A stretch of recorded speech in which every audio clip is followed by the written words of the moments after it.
Second game ni Kai Sotto at ng Koshigaya Alphas laban sa team ng Kawasaki Brave Thunders para sa kanilang back-to-back games at nagawa ng Koshigaya na matambakan ang Kawasaki Brave Thunders sa kanilang first game. Naging maganda ang laro ni Kai, partikular na sa depensa. Maraming nagbintis na tira ang team ng Kawasaki dahil sa presence ni Kai sa depensa. Goal ng Koshigaya Alphas na makuha ang panalo ngayong araw para makaangat sila sa standings at posible pa para sa team ng Koshigaya na makahabol sila sa playoffs. Marami pa silang laro at ang kailangan lang nilang gawin ay maipanalo ang mga ito. Nagiging maganda na ang laro ni Kai Sotto sa loob ng paint. Naging physical nga lang ito masyado sa unang laro nila laban sa team ng Kawasaki Brave Thunders at masyadong malambot ang import ng Kawasaki. Panay angal at reklamo sa pagposte ni Kai na pinaburan naman ng referee. Tinawagan ng foul itong si Kai Sotto, samantalang ginagawa lang naman ni Kai kung ano ang ginagawa sa kanya ng karamihan ng mga players dito sa Japan B1 B-League. Mahina ang import ng Kawasaki, malambot at kita na nadepensahan ng maayos ni Kai Sotto sa loob ng paint. Ang import naman ngayon ang umaangal sa stance ni Kai Sotto sa pagposte at minsan nakadepende na lang talaga sa tawag ng referee kung sino ang papanigan niya sa banggaan sa loob ng paint ng mga bigs. Nakikita natin na hindi pa kakawalan ng Koshigaya Alphas ang pagkakataon na masweep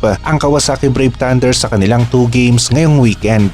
Nagiging matunog na nga rin ang pangalan ni Kai Sotto maging sa mga solid NBA basketball fans na nakasubaybay sa kanilang team at alam na alam nila ang laro at galaw ng kanilang team sa NBA. Kagaya na lamang ni TSR na talagang tutok sa team ng San Antonio Spurs at nakumpara niya ang isang player ng San Antonio Spurs dito kay Kai Sotto at nasabi niya na mas maganda ang laro ni Kai kumpara nga dito kay Zach Collins base na rin sa mga videos na nakita niya. Nabanggit pa ni TSR na makakatipid ang San Antonio Spurs dito kay Kai Sotto at mas magandang laro pa ang maibibigay ni Kai sa team ng Spurs. Nakita natin na ang 2-year contract ni Zach Collins sa Spurs ay nasa $34.8 million, nasa 17 million US dollars mahigit ito sa kada taon. Malaki nga ito para sa isang player na hindi ganon kaganda ang laro sa NBA at kung si Kai Sotto naman kung sakali na makapaglaro sa NBA ay posibleng nasa mahigit ng konti lamang sa minimum NBA salary ang magiging offer sa kanya dahil sa susubukan muna si Kai sa NBA bago mabigyan ng mas malaking offer, kaya makakatipid kahit na aling NBA team kung si Kai ang kukunin nila at isang 7'3 center na maganda ang laro sa international level ang makukuha ng isang NBA team. Panalo laban sa team ng Latvia na merong NBA player at naging dominant center kontra sa NBL Australia centers na kabilang sa team ng New Zealand. Kung gagamitin naman si Kai sa sistema ng isang team ay makapagbibigay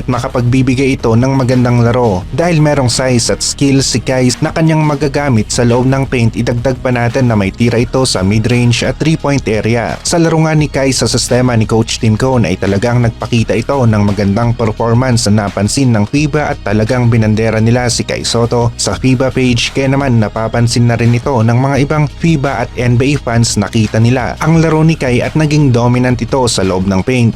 Sang-ayon nga tayo dito kay TSR, fan ng Spurs, na mas maganda ang ipinapakita ni Kai sa kasalukuyan kumpara kay Zach Collins. At kung iisipin natin Kai Sotto at Wemby sa high post low post area, pasaan sila doon. Idagdag pa natin na maganda ang court vision ni Kai Sotto at Wemby, tapos pagsamahin pa natin ang kanilang height ay parang napakahirap ngang pigilan ang dalawang players na ito sa mga mid at inside plays.